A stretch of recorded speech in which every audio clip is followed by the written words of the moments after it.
Hey, good morning, everyone. Thank you so much for coming back. We had a little bit of technical issues, though I don't know whose fault it was. But listen, let's start again. It's a magnificent Friday. Good morning. Welcome to another fantastic episode of Breakfast with Boom. I hope everyone had at least one cup of coffee. I've had two, if I sound like I'm speaking fast. If you didn't have your second cup of coffee like me, hit the brew button and let's get going. Now, this is going to be an incredible show, but when I say incredible, it's because I have incredible guests. And first up is going to be the graphic god, also known as JW. Good morning, my brother. Welcome to the show. No, thank you very much for having me. I've been secretly looking forward to you inviting me on, and can't wait. I can't wait to talk whatever subjects, and I've looked at the subject list, and it's going to be a good show for sure. And next up is my paisan from Florida, who I'm always very happy to talk games with, and that, of course, is the Italian Clowns. What's going on, dude? I'm glad you're feeling better. Welcome to the show. Hey, what's up, Boom? Thanks for having me. Yeah, I'm really glad to be on this show. I think you're doing amazing things with everything. You're very positive, and you're keeping the community up there. So thank you for that, Boom. Well, I definitely appreciate it. I mean, listen, the thing is this. There's a couple of things. The show wouldn't be the show without incredible guests, and you guys really are not just people that I've been on podcasts with, but I consider you guys my friends. And it's really, I feel really honored to have you on. So thank you for that. And of course, the show would not be a show if it wasn't for the magnificent community that we all represent.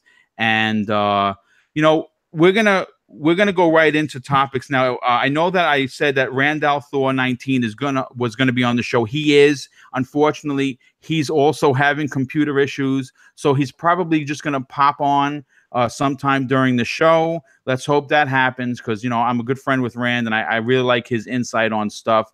But I want to jump right into Inside Xbox. I watched it last night, and look, here's the thing. There's been 3 of them, and this was the better of the 3. But I have to say, there are a couple of things I want to talk about. First and foremost, I want to go into something positive that happened on the show, and that was the introduction to the behind the scenes of the adaptive controller, which I think is so innovative. It's going to change this industry in obviously a positive way. I mean, we all talk about the negatives about gaming, and about how negative the community could be towards one another. This is a positive step in a way that Microsoft is taking, and I don't know if they're going to get the credit they deserve. J-Dubs, what is your take on this controller? Well, I think this controller is, it's revolutionary because of who it's going to allow to become gamers again. I don't know fully everything about this controller yet. I do know that what I've seen, it seems like you can put a lot of inputs into it, and it's got the big buttons, and it has a lot of functionality, but I don't know a ton about it yet. I'm very interested in learning more about it because if people don't know this, that I play games with one hand. Yes. And I feel like this may be beneficial for me in the future. I've spent the last 30 years perfecting my one-handed gaming on regular controllers, but having this extra device and even those foot pedals, I'm thinking about those foot pedals would be amazing to have for different games. Because with the release of the Elite controller, or with the Xbox Elite controller, with the paddles, that has helped me out a lot. Putting paddles for my left and right, for my left bumper and left trigger. But having this large device on the screen, having this large device on my desk while I'm gaming and using it as a supplementary device, I think it's going to be terrific, and I can see how it's going to open up a world for dozens and dozens of people that have given up on gaming because of injuries or disabilities or whatever. And you know, as we know, gaming to us is not only an escape, but it is entertainment. It is a way that we connect with a community, and have that opportunity for other people is just amazing to think about. Yeah, well, I mean, listen, you know, anytime you give people options, especially with something as, you know, big as a loss of a limb, especially, of course, the hands, and giving the ability now to someone who could not play, you know, 3 days ago, and now will have the ability to play. I think is, you know, you have to take your hat off and stand up and you know, give Microsoft a gigantic round of applause. Clowns, what's your take on this? I'm really excited, Boom. You know, ever since Satya and Phil pretty much headed the Xbox and Microsoft divisions, I mean, they've been very inclusive to people with disabilities. And this controller would definitely even help someone like me out. I suffer from myasthenia gravis, and unfortunately, for my form of myasthenia gravis, medication doesn't resolve it like it does with most people. So when I have flare-ups and I lose, you know, the ability in one hand temporarily for a few hours, this thing would definitely help me. So I'm pretty excited for it, man. And I want to thank Microsoft and Xbox for thinking of people that could use this, because they went out on a limb here, and they know that it probably wouldn't be, you know, the most marketable or successful controller out there, but they're doing it for people that have a difficult time playing games, to bring everybody together. And Yes. it's great, man, that they do this. Now that there's something else that's behind the scenes that I don't, you know, I like having sources or source material to make a statement, but I did read somewhere where Microsoft has basically said any company that wants to follow suit with this particular controller, they'll open up their how they designed it to that company. And I think that is, I mean, I know we break chops, and sometimes it annoys us that they have this Unity candle, but this is a particular instance that a Unity candle, like if they extend the olive branch to Sony, and Sony comes out with their own controller, allowing other Sony fans who can't play games now with the ability to play. I think that in itself is monumental. I don't know if that's going to get washed under the I hate Xbox, or I hate PlayStation, or I hate Nintendo, but I think you know, it was definitely worth mentioning. Now, I kind of want to move this to a little bit of a negative part of this. Now, I don't do rant videos, but I did do one yesterday, and it took off like wildfire. Now, I don't do these videos because I'm looking to how many clicks I'm going to get or how many thumbs ups I'm going to get. But, you know, yesterday morning I was in the gym, and obviously, you know, I'm still recovering from a spinal cord injury that happened in 2014, and I'm just never going to be the same. So, you know, I take a lot of breaks, but I'm still pushing forward, right? So while I'm waiting, you know, I just finished a set, I'm looking, you know, at Twitter, to kind of pass the time, and I see a tweet from a very good friend of the show and a personal friend of mine. That's Lethal Papa, and he sent out a tweet where he was basically disgusted with the fact that at the time there were, I think, 137 thumbs down on this, you know, on this adaptive controller. So, I mean, I'm not going to sit here and lie to you. I got a fire under my rear that I wanted to just finish in the gym just to get home and do this video, because when I see things like that, you know, my heart breaks, because you know, there comes a point in time where no matter what piece of plastic you play your games on, sensibility has to come to the front part of your brain and say, you know what, maybe a thumbs down and a horrible comment on something that's positive for the community might not be such a good idea. So I did some checking, and as of last night, there were over 400 thumbs down. But you see, that's the thumbs down. That's easy. That's just you click a button, right? You press the mouse button, you thumbs down, and you go about your business. But it's some of the comments. Now, I got a few DMs last night, and one particular comment, and I don't know who said it, because I'm going to be honest with you. If I would have got the person's name, I would have given him a shout out negatively on my show, because I think that this was a horrendous thing to say. He says, and I quote, "Well, aren't all Xbox One gamers handicapped anyway?" And it's statements like that really make me sick. Then, I mean, of course, I'm happy to be a part of this community, because 99% of it is usually good. I mean, there are a lot of good people in this community that defend one another. But when you see comments like that, man, I got to tell you, my faith in humanity shrinks. I mean, what do you guys think? I can jump in. As we were talking in the pre-show, that I do believe that a lot of the people that are on YouTube that are gamers are a younger crowd. They're young and immature, and they've got their mindset and how they want things to be, and they're also trying to live up to their friends' thoughts of them. Therefore, they will go on, they'll see some kind of an article about Xbox, and they won't even watch it. They'll just automatically thumbs down it. It's just the cool thing to do these days. So I don't 100% feel like you did make a good point about somebody who made a comment about Xbox gamers are all disabled or whatever. That's just someone who's very ignorant.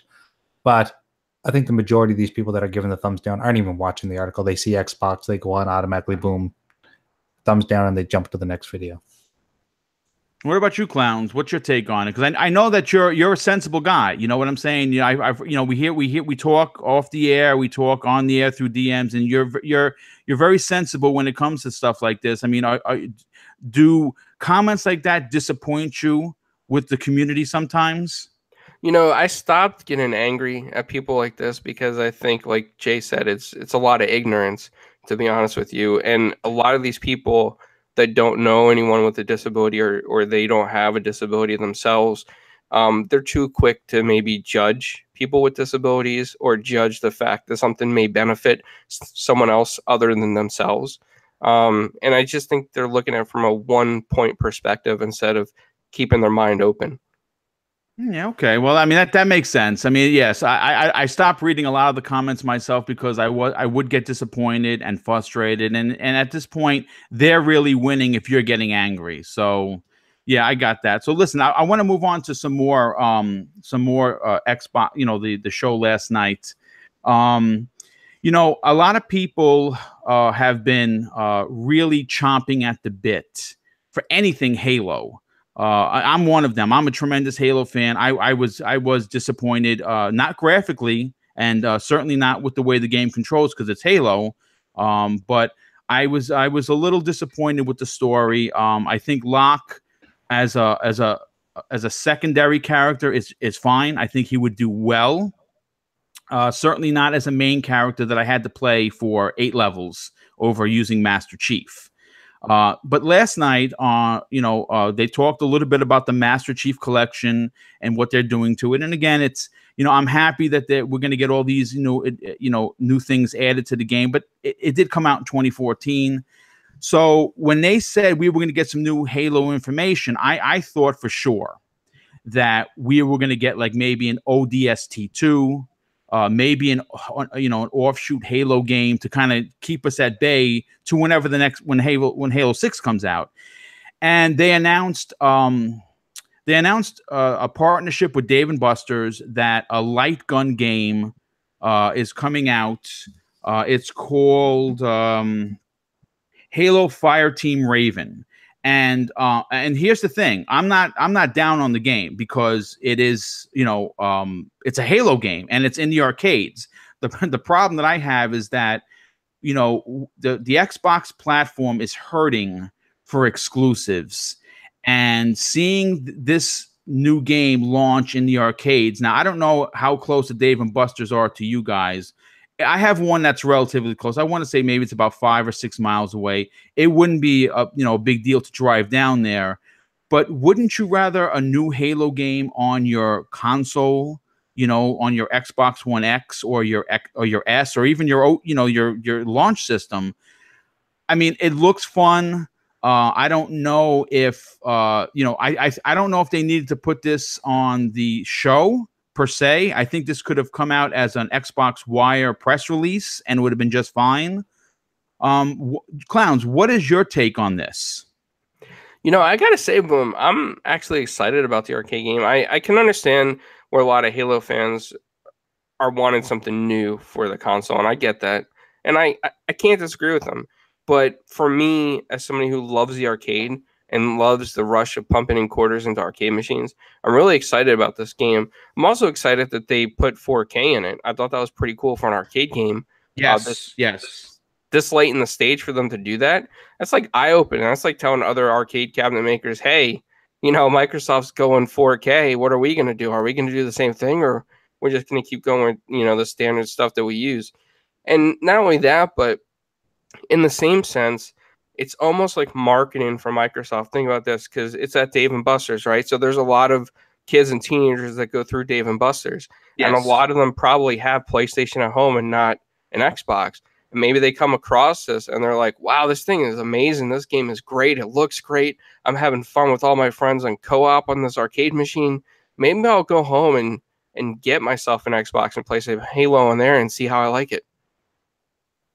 Okay, listen. This is why I invited you on the show, because you like me. You like looking at things from a half full kind of a perspective. And again, I will go and play it. I'm definitely going to go and try this. I'm a big Halo fan. I actually really do enjoy arcades. I mean, we're all a little older. Three guys on the panel, so we remember playing these games. I remember playing Time Crisis and being blown away and couldn't wait to get home.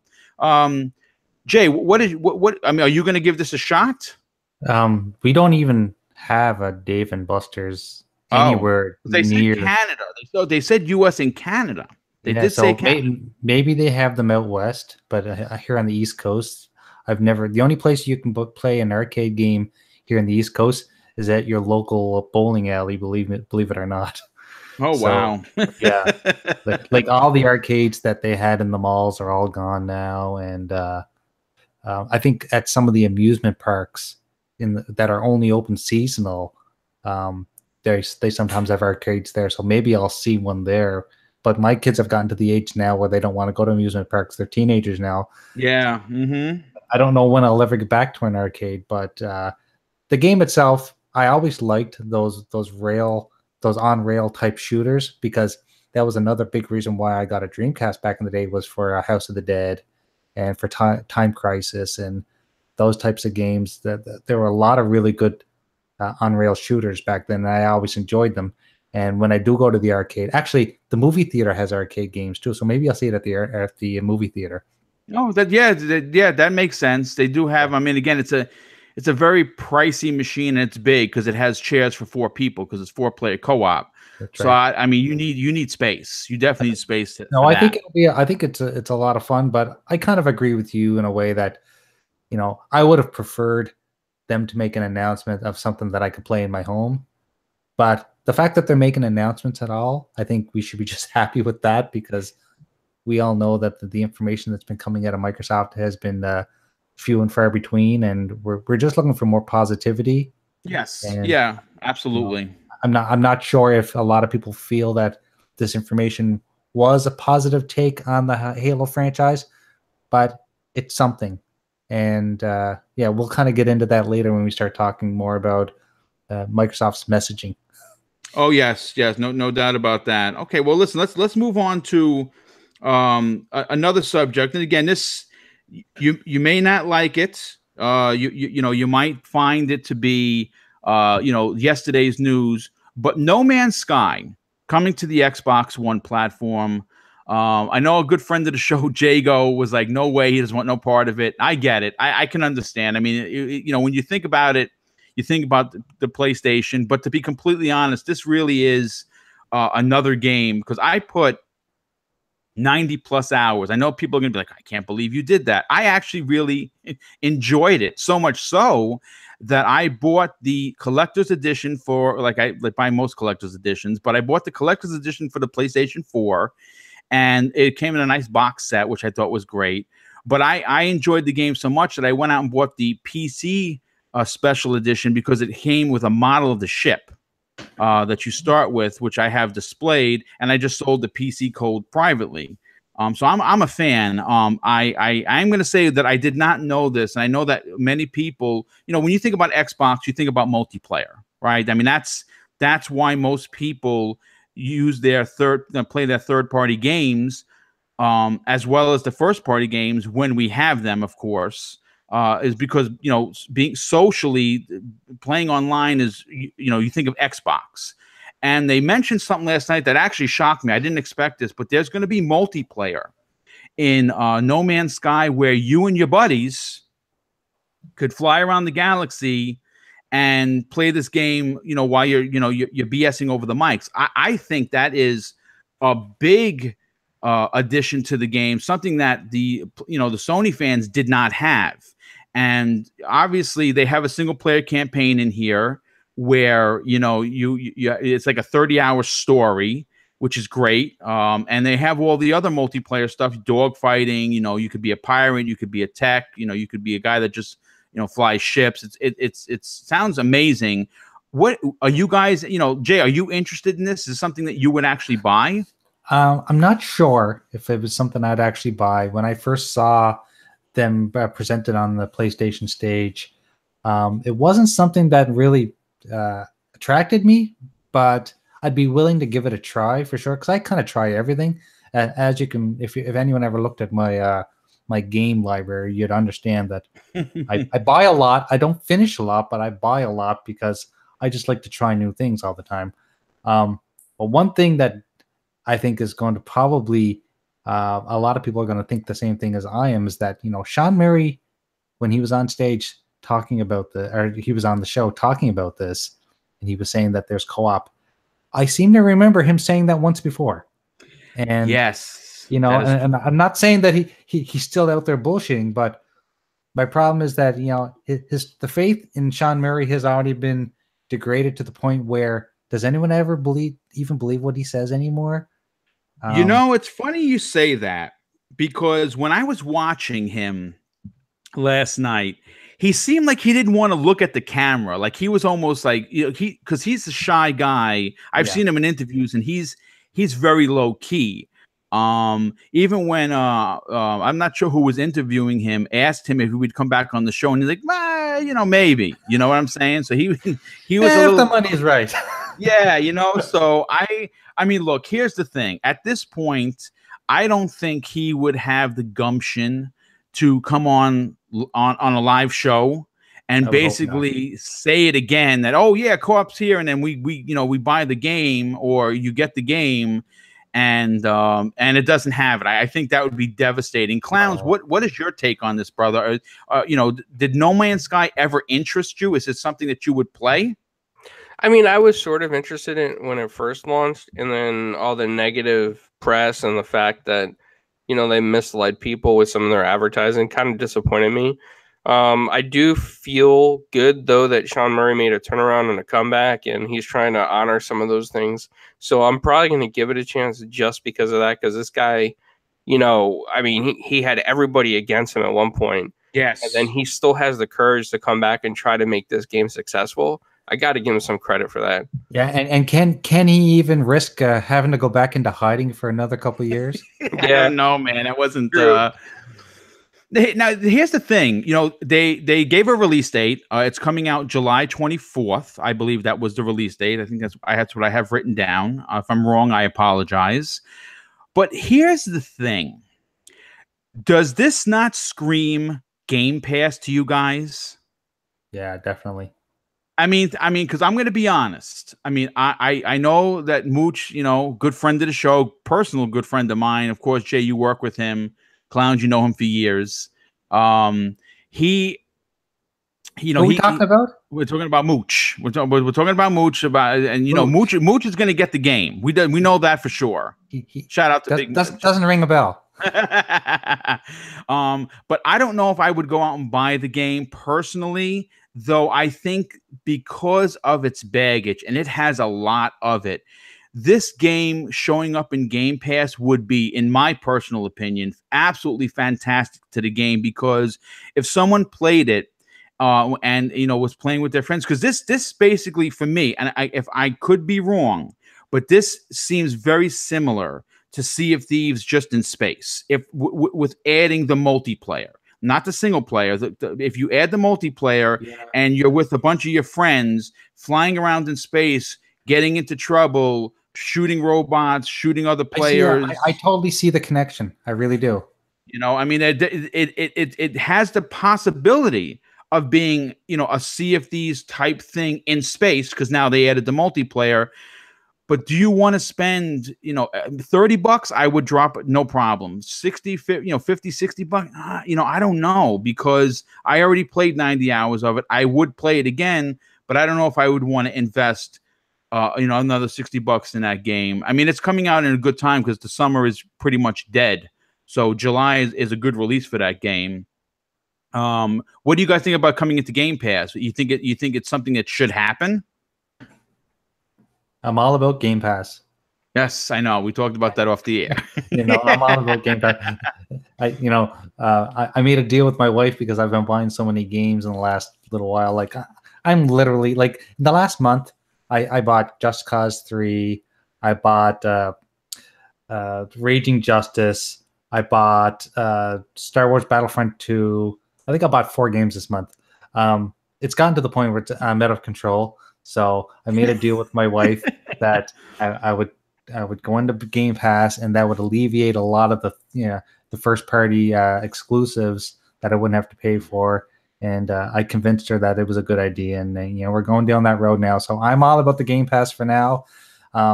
If the games end up continuing, well, not continuing, but if the games start being like games that I don't want to play anymore, then maybe I'll get rid of it. But as long as those exclusives keep coming out, and they keep coming out in a timely manner, I think Game Pass is a great alternative for anybody on a budget. Okay. Now, last, I want to talk about the last part. I mean, there were a few other, tidbits with the show last night, the Inside Xbox episode 3. I just want to end it with the Forza 7 stuff. I mean, I thought that was extremely interesting. Adding drag racing and drifting, I thought was great. I mean, it's not going to cost you anything, and they dropped the knowledge that if you bought the car pass, they're adding 2 additional packs of cars for free, which I thought was excellent. And they also mentioned that they'll be giving away a car or 2 every month. Do either of you guys play Forza 7? Forza, sorry, yeah, like I'm into Forza now.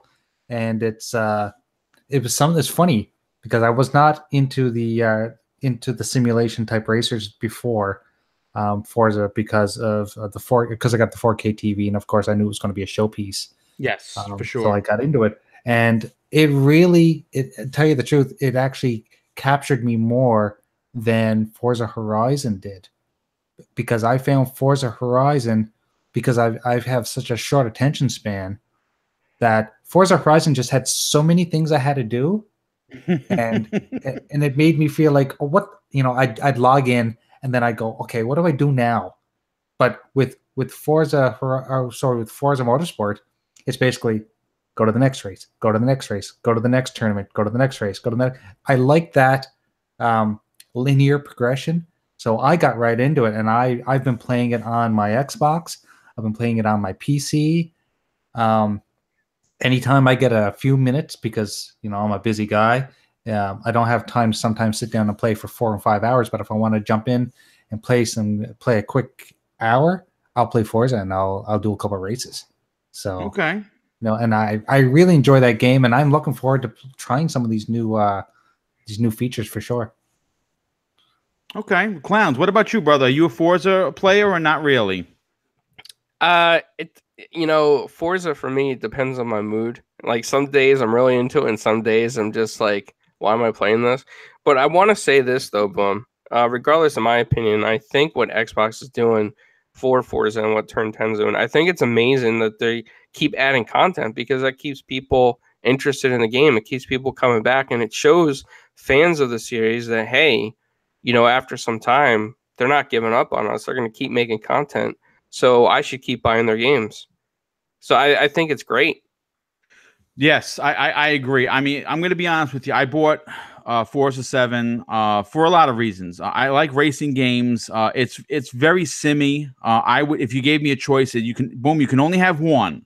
It's either going to be Horizon or it's going to be Motorsport. I would take Horizon because I like driving in the grass and doing jumps and flipping my car and not getting penalized for it. I like crashing through signs. I like, the epic fun that you have, especially with the way that they have your drive avatars. I love chasing down someone that's on my friends list. I think that's fantastic. But I mean, I still play it. I haven't played it in a while. But like I said, I agree with you. I think that it really shows developer dedication when you're constantly getting new content. Remember, come the fall, the game's going to be out a year, and the fact that they still have all these long-term plans for the title should make you happy that you bought the game, because you're never going to be without content. I think that that's a big deal. So now we're going to move on to the next topic. And, I've said it before, and I will say it again. I don't like being negative, but I do have a comment. Earlier this week, there was a lot of hubbub about how Microsoft was pushing a God of War contest on Mixer. Now, I completely understand that Mixer was made and purchased by Microsoft to be to compete with YouTube, to compete with Twitch. I absolutely get that. And my problem isn't so much that they're pushing products and offering contests. I actually think that's fantastic. But in my opinion, I think it might have been better for the company if they, instead of pushing God of War and offering, the God of War console, as well as, everything else that was in that prize pack, the Elgato, so you can stream, why not offer an Xbox One X with maybe, I don't know, something that came out today, State of Decay 2, maybe throw in Game Pass, maybe say, hey, here's a copy of Sea of Thieves, two games that are Microsoft first-party titles that at this point aren't not really doing that well and could use the the boost with offering this contest, as well as maybe, I don't know, getting people to possibly want to buy an Xbox One X. Now this is again, I don't want to keep beating this drum, but it's a failure at the marketing end of Microsoft. And as a huge fan of the company, it makes me want to pull my mohawk off of my head and throw it onto the floor. Clowns, you're a sensible dude. What's your take on this? Well, I think what Microsoft or Xbox is trying to do here with this type of promotion is show that other game consoles like Sony, PlayStation, that Microsoft's Mixer is not a competitor to PlayStation as a whole. Instead, I think Microsoft wants to see Mixer on all platforms, on all consoles. And I think if they keep up this type of marketing, it's going to show other companies, hey, Mixer's not a threat to us, so maybe eventually we'll let this on our platform. And I think that's what the hopes are behind Mixer doing stuff like this. Yeah, I mean, I'm going to be honest. I've heard, people saying, "Oh yeah, this is a way for them to extend the olive branch." Listen, if you're not going to get cross-play, allowance on with Sony, you're probably never, and I really mean this, never going to see the Mixer app on the PlayStation 4. Jay, you keep your ear to the floor because obviously you run MNC mornings on Sundays, and you're technical when it comes to producing content. What is your take on this? Do you think that Sony would ever say, yeah, listen, let's allow the Mixer app, or what do you think? I mean, if Mixer becomes as prominent as, say, Twitch, I think that would be an opportunity for Sony to want to move into that platform and to use it. The fact that Microsoft owns it I don't know if that's really a big deal anymore because, you know, Microsoft owns the cloud servers that it seems like all the different platforms are going to be using. They own the technology that is running a lot of the 3D engines. Um, you know, a lot of companies are using those now. If Sony decided not to do that and it did become really popular, that would just them being spitey. And Yeah, I agree. I agree. That would be kind of spiteful. It'd be actually childlike if you want my honest opinion. that's right. So, do I like the fact that they were advertising God of War? Um, I don't know. You know, they were looking at that as an opportunity. God of War was a popular item at the time. They thought it would gain some traction, and maybe this is all part of a big plan where they've already been in talks with Sony, and you know, we don't know what's going on behind closed doors. So maybe there's already plans, and this is just kind of the beginning to kind of spark interest. Who knows? Yeah, I mean that makes sense. You know, again, we're not gonna beat this into the ground anymore. I do want to. Again, it was a short topic, but I want to move on to a topic that Jay, you and I were talking about this prior to going live, and it is a positive topic, one that I hope we get an incredible E3 announcement, and that is, of course, I would love to see the return of Summer of Arcade at this year's E3. I think that it was an incredible. It was something that Microsoft had that no other company had, and it showcased some of.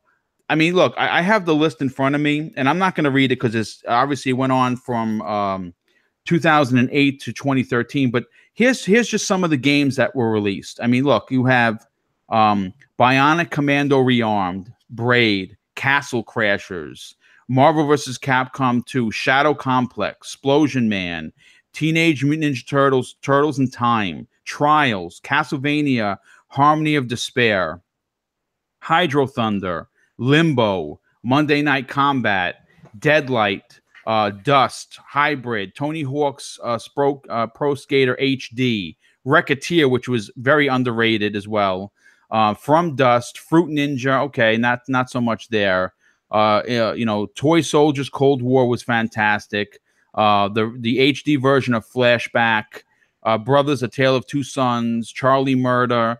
I mean, the list just goes on and on and on. And here's the thing: a title like State of Decay 2, because it's the $30 title, if they could have incorporated it into like a program very similar to Summer of Arcade, maybe Spring Showcase or something, it might have not got as much crap, if you will, if it was sold as a $30 title and not originally as a AAA game.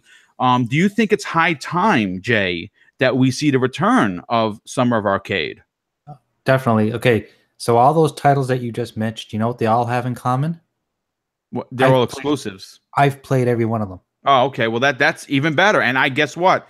What's crazy? There isn't a title. Again, this is not a surprise, folks. I do buy everything. There isn't a title from 08 to 13 that I don't have on my Xbox right now. And like, I don't know if this is an age thing, but that whole Summer of Arcade, I looked forward to it every year. Yes, I agree. I loved seeing what games were coming out, and when they released the Turtles in Time, the remake with the 3D graphics, I snatched that up right away. I played that till the end. Any game that came through that Summer of Arcade, knowing that it was an indie game or like an indie budget, that didn't detract me from wanting to play it. It made me want to play it even more because those are basically those types of games where you would sit down and you would just you'd play it casually. It wasn't like a Witcher where you knew you had to invest hundreds and hundreds of hours into.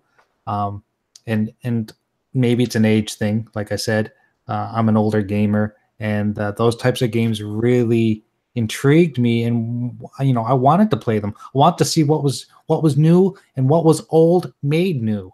You know what I mean? Yeah, absolutely. There's no doubt about that. Clowns, you're like me. You're like Jay. You like classic gaming as well. what were you a big fan of Summer of Arcade?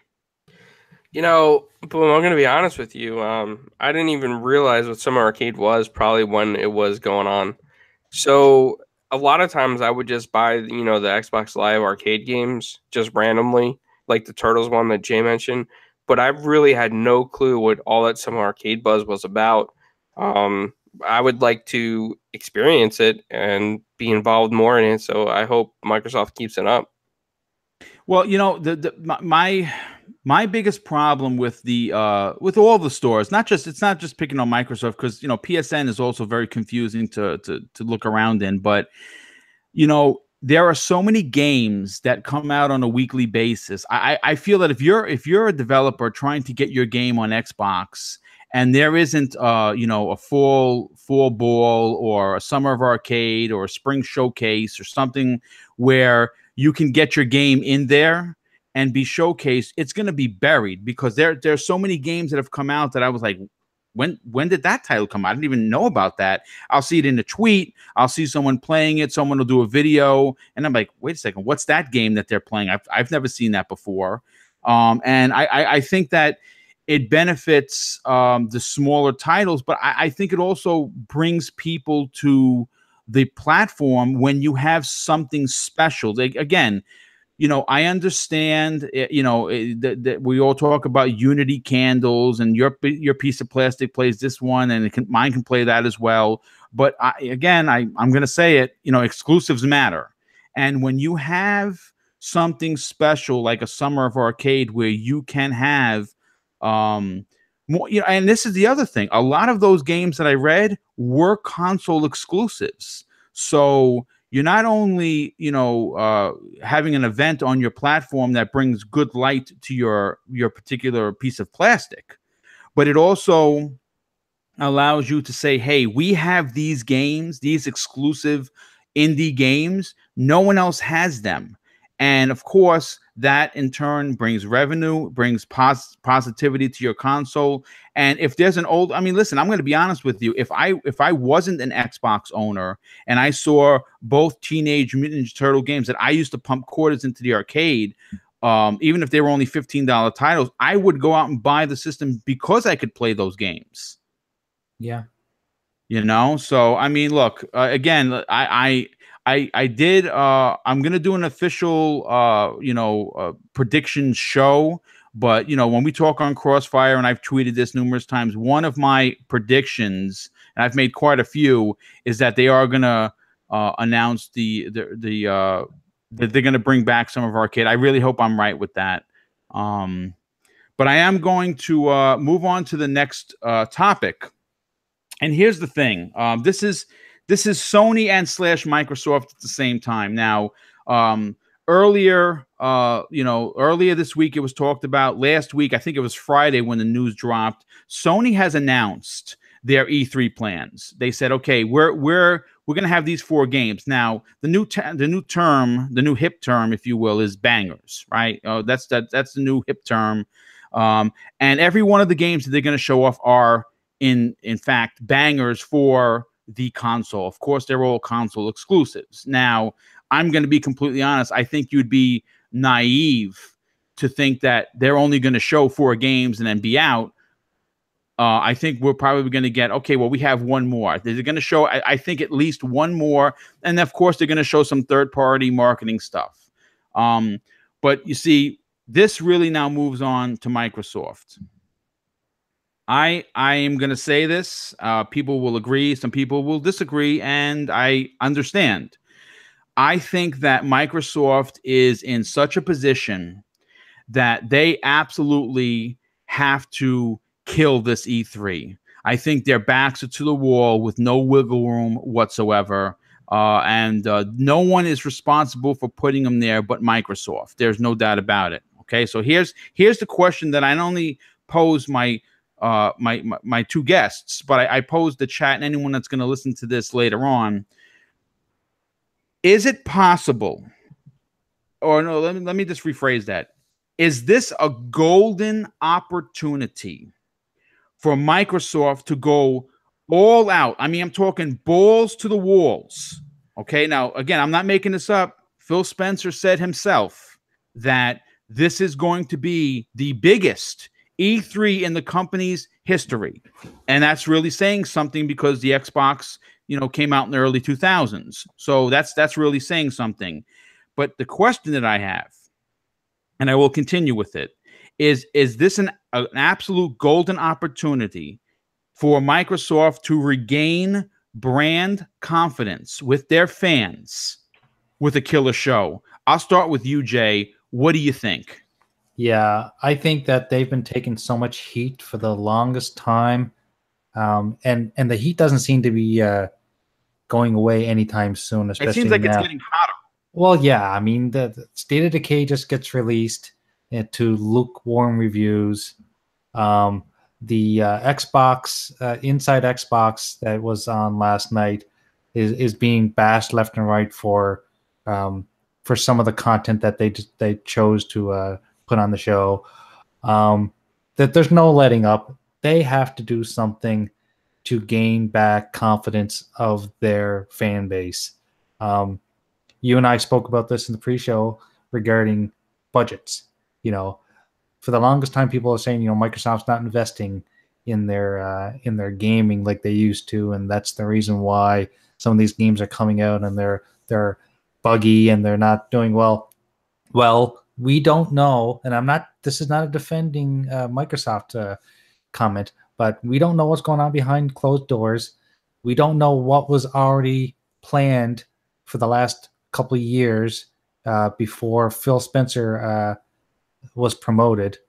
They probably had a set list of things that they had to accomplish, and it's all about profit. They know what they're doing. They're the richest, one of the richest businesses in the world, and like I said, you don't get rich by writing checks. And Microsoft, you did say that. Yes, you did. And Microsoft has already been basically following through with whatever their plans were, as unpopular as they might have been. I think now, when we're getting to the end of that plan list, things can start turning around for them, I believe, and maybe be a little more gamer focused. Because Microsoft isn't just into gaming; they're into everything. They're into software. They're into hardware now, and their hardware has been doing phenomenal. I'm not talking about their Surface Books, their tablets, and their Surface Studios. They're amazing devices. I'm trying to raise enough money to get a Surface Studio for myself, and in Canada they're almost $5,000. So I'll be raising that money for a very long time. But they got a lot of irons in the fire, and I think it's about time that it all comes around back to gaming, and they start focusing on the gamers, and I have confidence in them that that's what's going to happen next, that we're going to start seeing a turnaround. They're going to be game focused and player focused, and we're going to start seeing the quality that we've been looking forward to for the last couple of years that we haven't seen. Okay, and I just want to shout out D Web in the chat. He says they need at least 3 new AAA games other than Halo, Gears, and Forza that are going to come out before 2020. I 1000% agree with him. I think he's 100% correct. We need to see some, we need to see something. I don't care if they're CG trailers. Everyone talks about, well, CG trailers aren't gameplay. You know what? Sony has been doing that for years, and they're doing just fine. So I think a couple of CG trailers on games that are maybe 18 or 24 months out would be good for the brand. I also want to give a shout out to D Black Ravens. He says he owns all 3 consoles and that he's an Xbox guy, and that at this year's E3 there is 0 tolerance for any kind of mess ups from Microsoft. And again, I 100% want to agree with him on that, because I think that they really painted themselves into a corner with the with the games. And again, look, I'm not a guy that likes to bring up the past, but okay, we're gonna go back to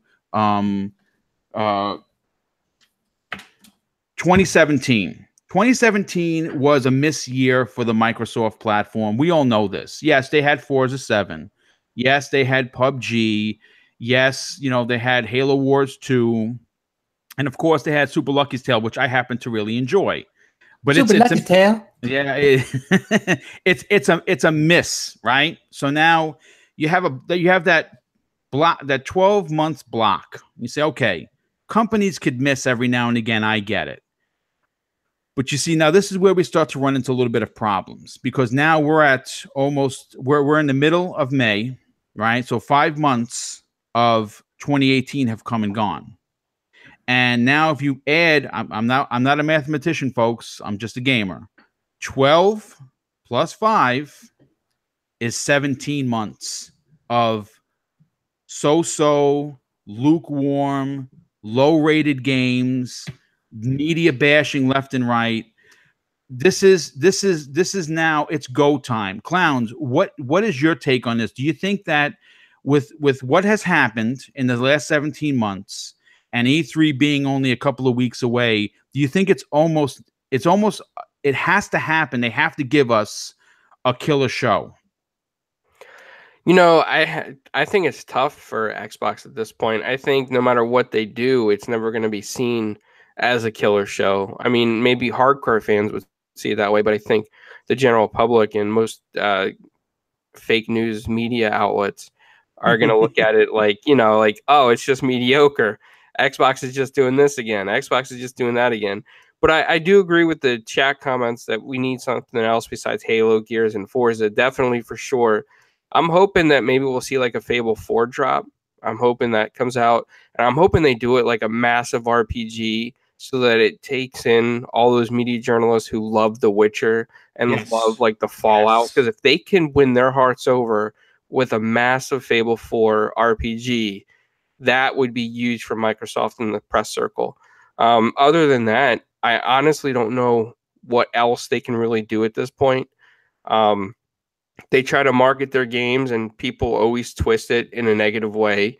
They always try to come on stage with a positive presence, and for some reason there's always comments about, oh, Xbox did this wrong, and so-and-so said this and it was wrong. You know what I mean, Boom? I just feel like there's nothing they can do that's going to be blockbuster.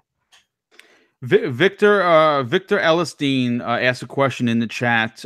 Do you think a revival of Scalebound could win E3 for them? I'm going to be honest. I really was looking forward to that game. So when it was canceled, I was devastated. But I think that unfortunately, you don't return to that brand for a couple of years. And that has to be done in-house. You can't try after what happened with Platinum Games. That's something that you'd have to hold close to the vest, work on it, and then drop it at an E3 as we have one more thing, and then people would go absolutely bananas. Boom, there's something else I want to say, and I'm sorry. No, go right ahead, brother. This is a conversational podcast. This is what we do. I think also, like you guys said with the Scalebound comeback, I think that would be used for JRPG fans, and that would be used over in continents like Asia. So I think they need to do more stuff with Atlas and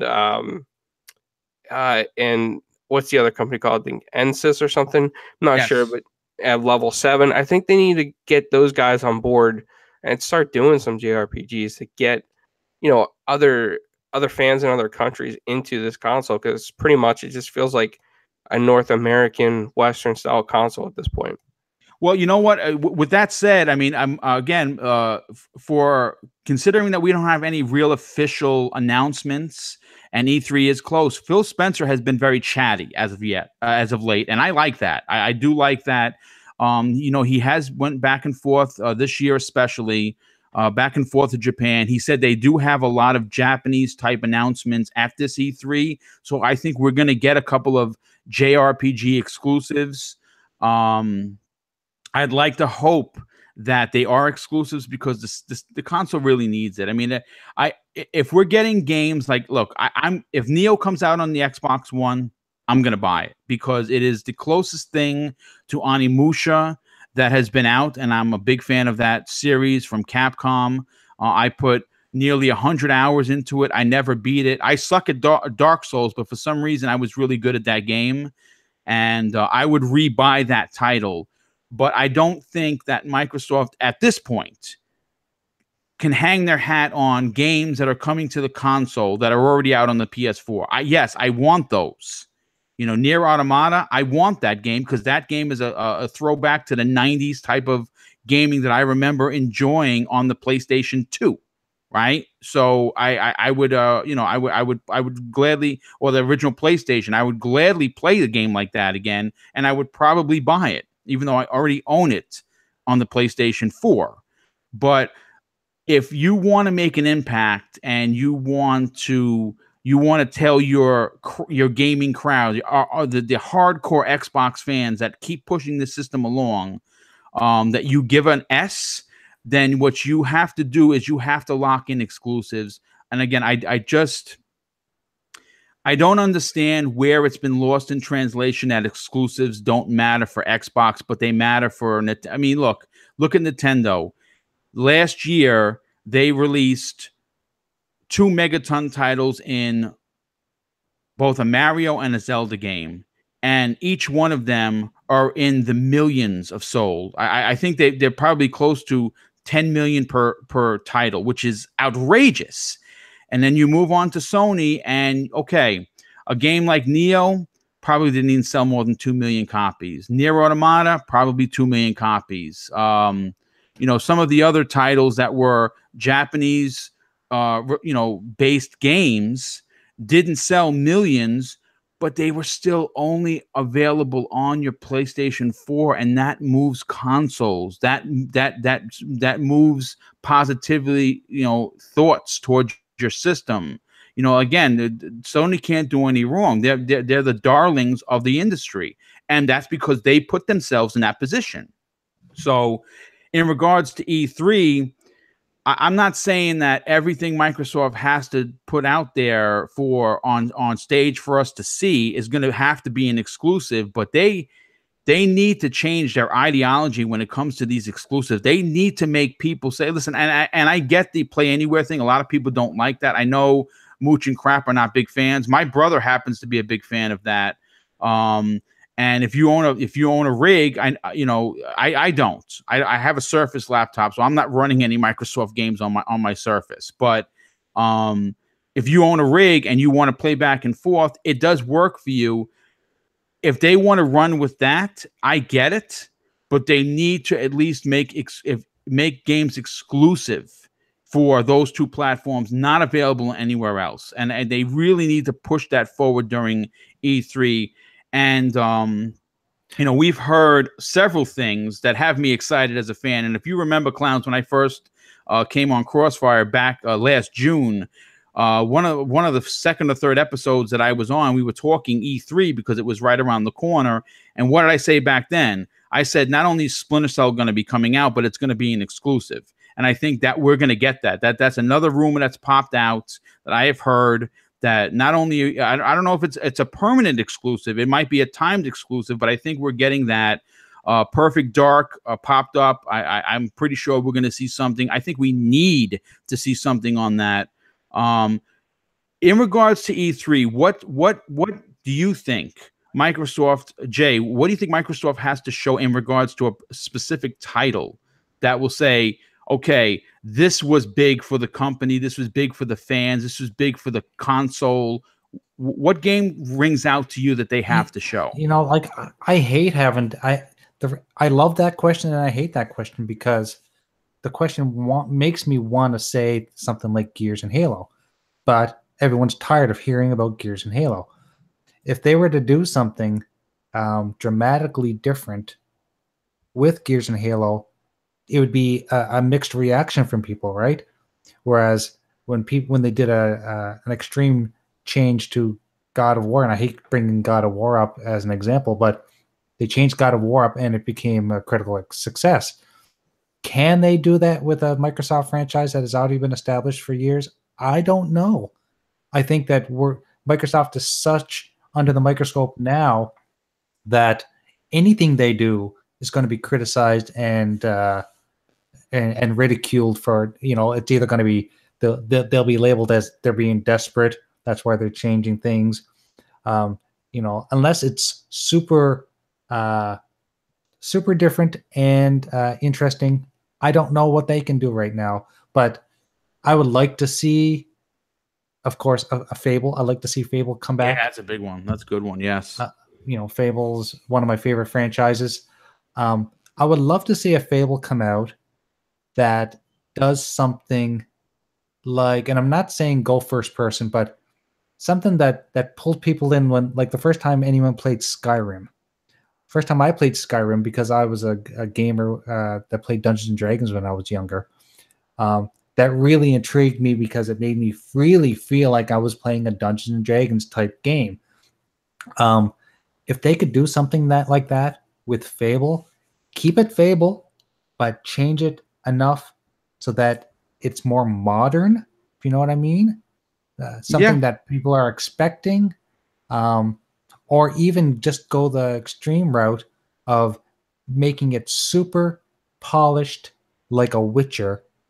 That would be something that people would love as well. But I mean, the people that have played people that played Fable Legends, that was a super sharp game. It was a beautiful, gorgeous game. It just didn't capture people the way it should have. Like, people didn't really care about this whole the style of game it wasn't what they wanted. What we want is a traditional Fable. Make it gorgeous, make it pop, push the technology through the roof, and I think people would be very impressed. Now, do you think that in regards to the presentation of the graphics, do you think they need to retain what the look and feel of Fable, or do they need to make it like logistically a Witcher Fable? No, I think they can do both. I think they can make it as graphically enhanced as a Witcher, but still have that Fable feel. Like that the art style. I'm not saying make it cartoony art style, because we know that for Fable is very, very stylized. Right. But if they could do a kind of a combination of realism and stylized a little bit, and really focus on the environments and focus on the lighting effects and on the combat. I mean, I always thought the combat in Fable was great, and even from Fable 1. Yes, it was fantastic. Very, very, easy to use, hard to master. That's right. And if you think about it, The Witcher and Fable have very, very similar characteristics, where I remember playing Fable, and I have my option to either A, swing my sword, or B, shoot magic. Well, basically, that's what The Witcher does too. Yes. But The Witcher's got some pretty cool fighting moves, and if they could integrate some of that into a Fable game, maybe even make it a little more mature. I understand that Fable is kind of whimsical and stuff, but make it a little more mature. Because I mean, even in the old Fable games, you could get married and you could flirt with other women. And yes. It's funny you say that, because a good friend of the show, UK Dazzler, says he wants Fable with 8 wives and a dog. Exactly. And I also want to bring up Old Gaming Demon says that he would love for Fable to capture the original concept of growing an open world. Basically, he wants to be able to plant a tree and then come back and the tree is growing. I think that that would be fantastic. I mean, the consoles have the power, especially now with the cloud computing technology, to be able to do that. Clowns, what game do you think Microsoft absolutely, in your opinion, needs to sell the fans and show, whether it be a surprise or something that you think that, just, standard ABC? What do you think they absolutely have to show the fans? I think they'd have to show Fable 4. I think Fable 4 would show the fans, hey, we're dedicated, to bringing you titles that you like and bringing them back, and we're going to make it good. Yeah, I mean, again, it's a title that has been dormant well too long, and it needs to come back in a big way. I do think that we're going to get at least some sort of a CG trailer. You know, I for me personally, I want to see Fable 4, but I don't want to sound like I'm being boring, but I think we have to see something Halo 6.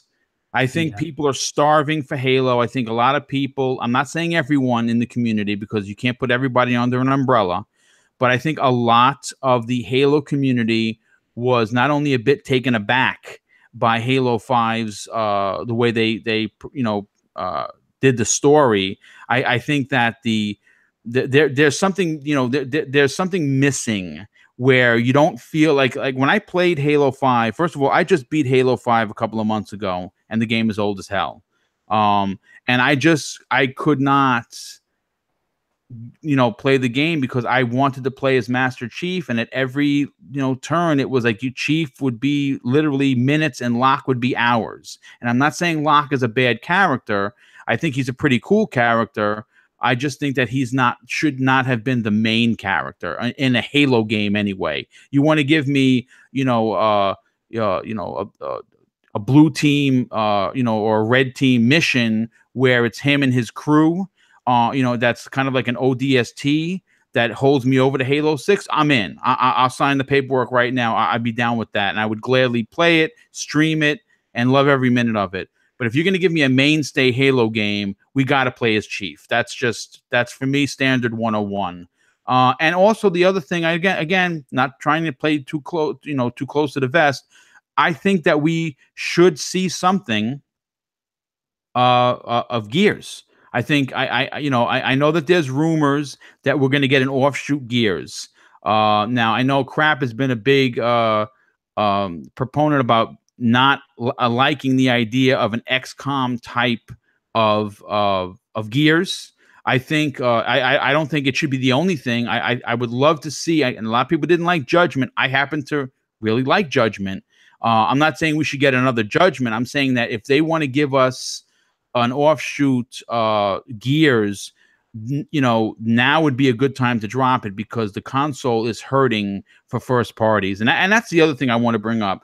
I'm going to be honest. I know that third-party marketing, I've complained that it has been terrible, and it has. But I think that this particular E3 has to be all about the first party. I think when you walk away from this briefing, I think that as a gamer, as an Xbox gamer, not an overall gamer, but as an Xbox fan, you have to be able to say, my goodness, that was the greatest, basically, first-party show I've ever seen in my entire life. I mean, Clowns, do you agree that they need to really go strong with the first-party games? Yeah, I think Microsoft and Xbox need to come out with an epic lineup of first-party games. And, to touch on your Halo 6, I do think that we need to see something on Halo 6. There's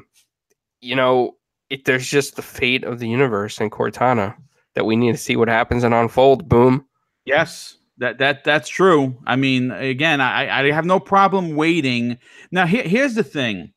What do you guys feel? How damaging could we have to being Xbox gamers would have to wait until the end of 2019 and 2020 to play the next Gears or Halo? Do you think that damages not only the Xbox brand itself, but the two pillars of the actual console? Well, I think that as fans, first party titles, Boom, and it's hard to say this, but I'm gonna be honest. Sometimes I'm tired of waiting for stuff. Like I've been waiting for Fable 4 for such a long time, and I was really disappointed when Fable Legends got canceled, and I'm really disappointed what happened in Lionhead. But I understand I'm not a business executive or what the business behind it is. As a fan, though, I'm just disappointed because I wanted to see something a lot sooner. I really loved Fable 3 when it went free with gold, and I played the crap out of it. I replayed it and replayed it. And I'm sure the Halo fans feel the same way that I do about Fable. Like it feels a little long. We need some teasers. We need something to come out to show us that they are dedicated to bringing epic first-party titles. And, I don't want to keep seeing mediocre stuff that we've been seeing lately. I want to see something that's like, wow, this is amazing. Wow, I can spend hours in this first-person story, single-player story. I can spend hours in this. I don't want something that I could just play for like 6 hours and then I'm done with it. Yeah, I agree. Jay, what do you think, brother? Yeah, I'm pretty well on the same page as Clowns. We need to see something that's going to knock our socks off.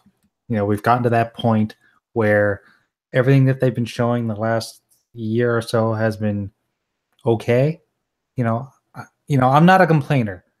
Right. I buy my games, I play my games because that's what I do. But these are the staple franchises for the company. They need to do something that's going to bring back the confidence of their fan base, and they need to do it soon, for sure.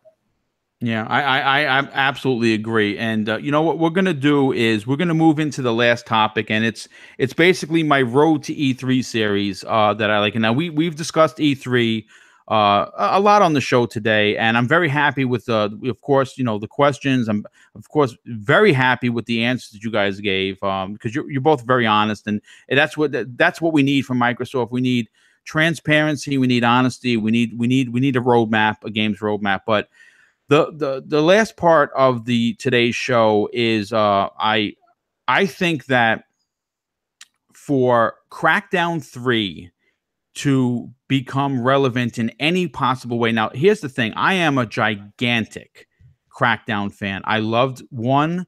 I know a lot of people didn't like 2. I happen to really like 2. I'm still very excited for 3. Not just because of the cloud-based multiplayer. I think that is going to be key. I think that's the selling point of the game. There's no doubt about it. But I really enjoy leveling up my character and being a superhero, basically as a cop, jumping from tall buildings and throwing cars and trucks. I want to do that in Crackdown. I want to collect those damn blue orbs. I was addicted to them. It took me a week to finally find all of it took me a week actually to find the last one in Crackdown 1. I flew around in a helicopter. I mapped it. It was almost like an obsession. It was ridiculous.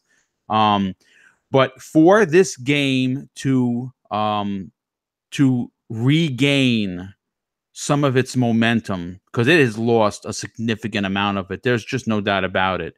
We need a ginormous presence at E3. And what I mean by that is I need, within the first 30 minutes of the conference, we need to see 4 people versus or I guess I think it's 5v5. We need to see some of that destruction, multiplayer cloud-based destruction, up close and personal, people playing on stage, seeing a very close to the final build. Because if it's supposed to release, it was supposed to release in spring. And I know I've heard some rumors about a delay. I'm going to be honest with you. I think a delay would basically bury this game. Jay, what is your take? Do you think that this has to have a tremendous presence and really show? It has to be playable, and they have to show people with this destruction. What do you think?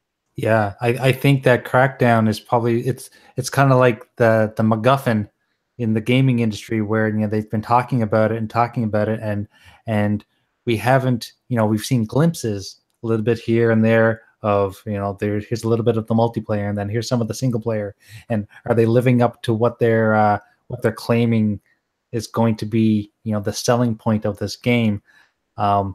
This game, if this game fails and it doesn't do what they're saying that it's going to do, it's going to be very, very damaging to Microsoft, I believe, because, it's not just Crackdown that's riding on this. It's this whole cloud compute that they've been talking about for so many years, and what it can do and how it's going to benefit gaming.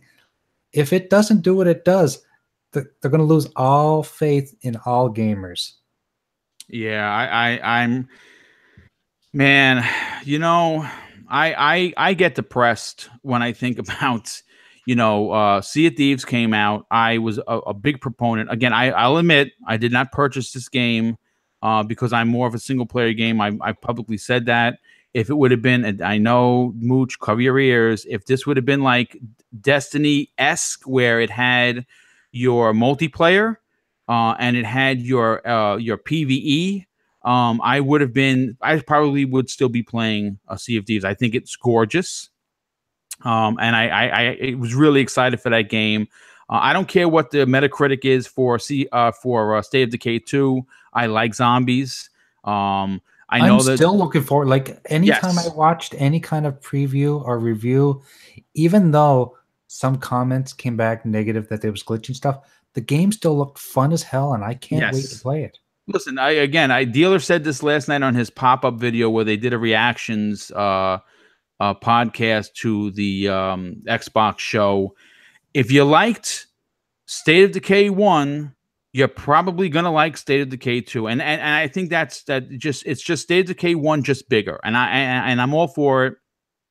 I bought the physical copy of the Ultimate Edition because I want to support Microsoft. I want to support Dead Labs. I really Undead Labs rather. I really want to help this game succeed, because I think that if it does succeed, we are going to get a third one, and maybe the next time Microsoft will really put some big bucks.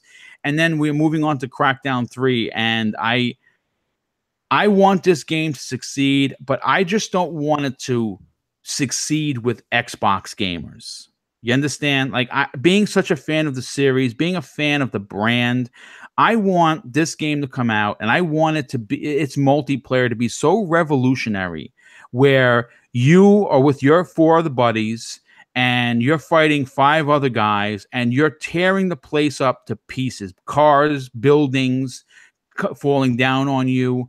I want the PlayStation players to say, wait a second, we don't have anything like that. I have to go get an Xbox, and I that's what I want. Not only for the game, but I want it for the brand. I like the idea of everyone doing good. The PlayStation 4 is doing great. Switch is doing great. I want Microsoft to be doing great as well. And I don't think that makes me a fanboy. I think that makes me just a fan. And I'm going to move it over to you, clowns. How important? How monumental is Crackdown 3 showing up at E3 with the boxing gloves and knocking people's blocks off? What do you think? I think for all the Crackdown fans that have been expecting this and been hyped about it, and we know a lot of people have been hyped about this game for multiple podcasts. I think that Xbox owes it to the fans to show Crackdown 3, give an actual release date, promise not to delay it again, and just push it out there. I personally am not a fan of Crackdown, and I wouldn't be surprised if they delayed it again or even canceled it. But I think, with all the money that Xbox has invested into Crackdown already, I think Crackdown 3 needs to happen, because just delaying it is just a money pit. At this point, yes, I think it would damage. I mean, again, it's already the joke of the industry, which I don't like. I'm going to be honest with you. I don't like kicking anyone when they're down. I think that it would almost put the nail in the coffin if they show up to E3, we don't see anything. Again, it's going to come out, but the problem is this: Sea of Thieves limped out. State of Decay is currently, limping out, and this game is the last of the announced delayed games. And I know Crap has said this numerous times, where I think publicly Phil Spencer said it's one of his favorite franchises, and that's why they put on the delay, because they pumped more money into it, and that's great. More money means better, a better developed game, and I'm excited for that. I'm really, really excited for that. But I don't want this game limping out. I want this game to just explode on the scene and just really just blow the doors off, not just the naysayers, but the Xbox fans. I want us to pick up this game, see it in action, and be like, oh my God, they were right. This delay was worth it. That's what I'm looking forward to. They totally need that yes. reputation right now. They need people to finally say, wow, they actually did what they said they were going to do. And yes, it's amazing. Yes. Now I'm gonna I know I said that was the last topic, but I want to throw a bonus topic in here because I like giving back, and I know a lot of people are at work, and we have a lot watching, which is I just cannot thank everyone in the chat. I mean, it's been back and forth. If I miss saying hello to you, I apologize. Learning to watch the chat and run a show, not as easy as you think. So I'm learning on the job. But the last topic that I want to bring up is the bonus round or the overtime, if you will, in Breakfast with Boom, is going to be: did anyone catch the Black Ops 4 reveal? And I did, and I'm going to be honest. It looks fun. It looks very fun, as a matter of fact. It looks chaotic fun because there's so much going on at the screen at once. But it's going to be a ginormous pass from me. I don't usually buy a game for multiplayer only, which is why I did not purchase Sea of Thieves. The only exception to that particular rule was Titanfall 1, because I'm such a Robotech fan. You know, again, I don't think anyone really knows what that is, but that game was amazing. Yeah, I mean, look, a lot of people don't know this. When I had my my back surgery in May of 2014, and when that game, the game had come out a few months before, and I was playing it. And because I was basically walking around my house with a walker like an 80-year-old man, my Xbox One was low, and I could not take the disc out. My wife would go to work, and I was in the house by myself. And it's the only game I could play because back then I went pretty much physical with everything. So I got really good. Like I prestige like crazy. So that was the last multiplayer only game, and it would probably be the only multiplayer game that I would buy. Them removing the single player campaign in something as important as Black Ops has been to the Call of Duty franchise broke my heart. And when I heard that, I was hoping that the rumors were incorrect, and they proved us wrong. They were correct. And there is no single player, traditional single player in the game. So it's an absolutely no buy from me. Clowns, what do you think? I mean, are you going to purchase Black Ops? Are you a multiplayer Call of Duty fan? I used to be for the zombies, but I think, for myself nowadays, I'm all Call of Duty'd out. I'm fortunate enough that Assassin will buy it and we game share. Oh, nice. Very nice. Excellent. So I'll get to experience it, but I can't say that I'm as big as a fan as I used to be. I just think that they just pump it out so much microtransactions. I just get exhausted, Boom. Yeah, I mean, again, it's Call of Duty's gotten a little long in the tooth. What's kept me around was the single player campaign because they're usually amazing. World War II Call of Duty last year the story was fantastic. Graphically, obviously, it was amazing. I really enjoyed that. I did not play hardly any of the multiplayer, and I probably would not play the Black Ops multiplayer if there was a single player campaign. The zombies, possibly, yes, but the actual multiplayer, nah, not so much. Jay, what do you think? Are you a fan of Call of Duty, where you would not purchase this because it was a single player, or you are a fan of multiplayer? No, I only buy the Call of Duties for the single player. I realized very early on that because of my limitations, I am no competition to 12-year-olds. Therefore, and I was getting tired of being told that I had to screw my own mother. So that's great. So I stopped playing the multiplayer really early on and focused on the single player. And the last single player that I actually bought was Advanced. And okay, although I enjoyed it, that's why I play those types of games, because I like the whole Michael Bay type storyline where it's just action piece after action piece and explosions and stuff that just makes your head spin. And the way they've gotten with the character models has blown me away. I think that Call of Duty has really set the bar for game capture of of real actors and stuff like that. Like Kevin Spacey, the first time I saw Kevin Spacey in the game, it was phenomenal. Yeah, it was like looking at him in real life. It's unbelievable. Yeah. So, and I'm a graphic guy, right? So that's Yes. why I like those types of games. But yeah, I was very much just into it for the single player. And but yeah, I was never really interested in getting Call of Duty anyway. I mean, if someone had told me that there was a really cool campaign and it was on sale, that's when I would buy it. Basically. Okay, that makes sense. I mean, listen, there's the fall is packed with games. There's only so many dollars to go around, especially when you have, real life gets in the way, car payments, insurance, mortgages, kids, wife. It's life is hard sometimes, folks. So, again, I happen to be fortunate enough where I budget my monies throughout the entire year, where I try to buy everything. I don't usually buy as much as I used to because obviously I'm not working. But you know what? Here's the thing. I know I said that this was the bonus round, but because I love you guys so much, I just missed the field goal on purpose, and we're going to go into double overtime. He loves us. Yes, I do. I love everyone. I hope that comes across.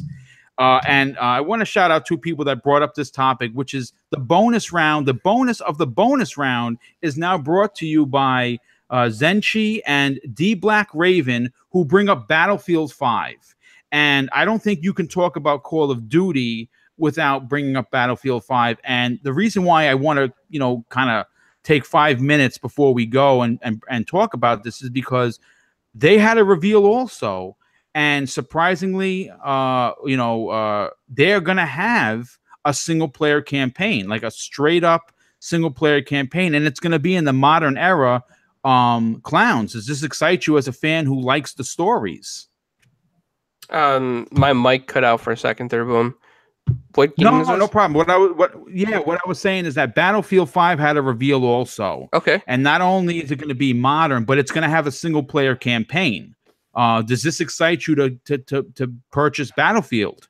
Yeah, I think, with the way that Battlefield's been going and the graphics getting better each and every time with their engine, I'm pretty excited about this.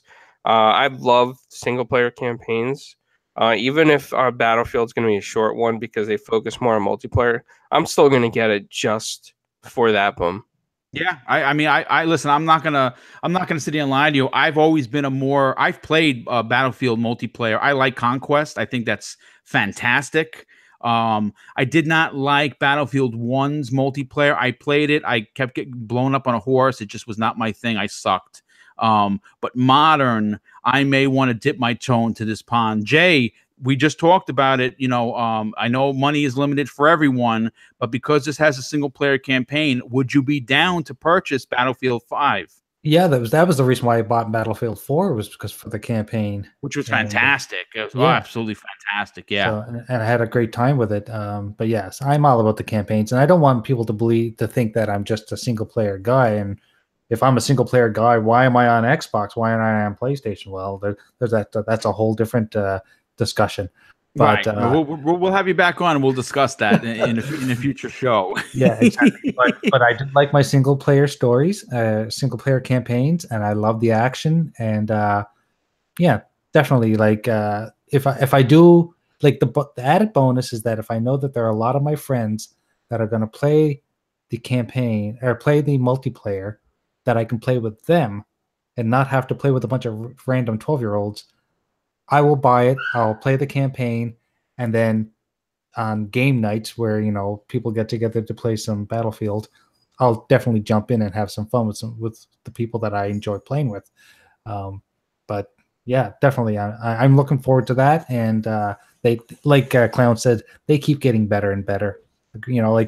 They're kind of on a level of their own as well. Same as Call of Duty, where every time a new release comes out, there's a level of quality that you just don't see in a lot of other games.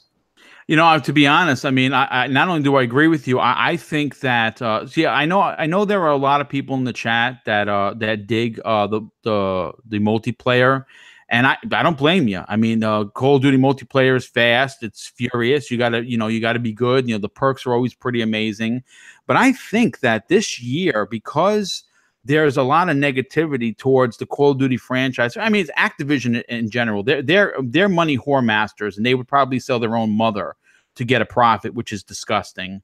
But because of the whole hubbub of no single player campaign, you know, many people may just move over to Battlefield, and they may see you know, a resurgence in the brand. You know, I know that the Battlefield 1 did very well, but I think Battlefield 5, because it's going back to modern, it's going to have the multiplayer that you know and love, and also still retain the single player campaign. That just may move a lot of sales towards that franchise. Clowns, do you think it's a possibility of maybe not Call of Duty selling, you know, 20 million? Maybe they're going to see it in the pocket a little bit.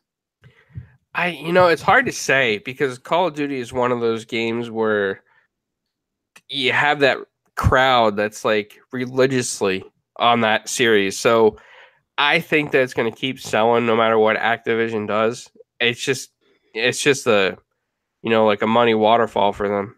It's called blind faith.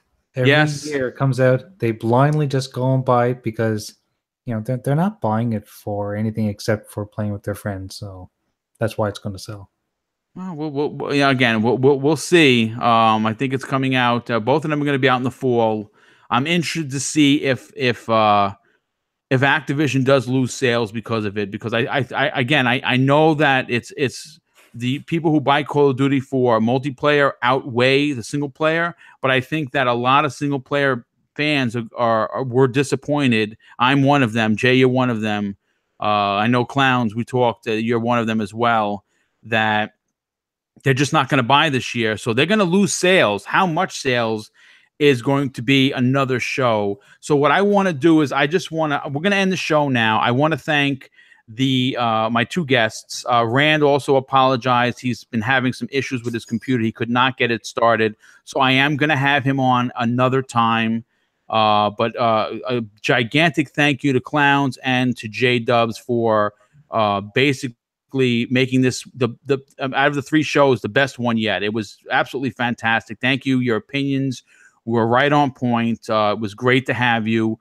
J-Dubs, listen, you got a lot of stuff going on, but more importantly, you have a side business that I want people to know about, because you make incredible graphics. You've been at the forefront at my channel personally. You've done all my banners, you've done all my pictures, you've done my intro for both Breakfast with Boom and for Double Barrel Gaming. If people are interested and they want to have you do work for them, where could they find you? So yeah, well, thank you very much for that was a really awesome intro to me. You can find me on Twitter, of course. I'm the graphic_god. Just, you know, send me a message if you're looking for anything. I do have a website called xboxgamerpicks.com, and it does primarily cater to gamer picks. But if somebody messaged me through that website, because there is a form that you can fill out, and asked for a banner or an intro video or anything like that, I can then facilitate a conversation where we can discuss, you know, needs and budgets and stuff like that. But yeah, you can find me there, and you can find me every Sunday at 11 p.m. Eastern on M&C Mornings, where I'm the man behind the scenes. I don't do as much talking as I did on this show. Yeah, you know what? You have a lot to say, man. I'm glad they need to give you your own mic over there so you could talk a little more, because you have a lot to say. It's always really good. It's not that they don't give me my mic, but I do have a lot of work to do behind the scenes, where I'm constantly answering phones and you know, setting up. I'm constantly listening for keywords so I can make the funny comments pop up on the screen and the funny videos and stuff. Yeah, you do great work there. That's a fantastic morning show on Sundays. I listen almost every week.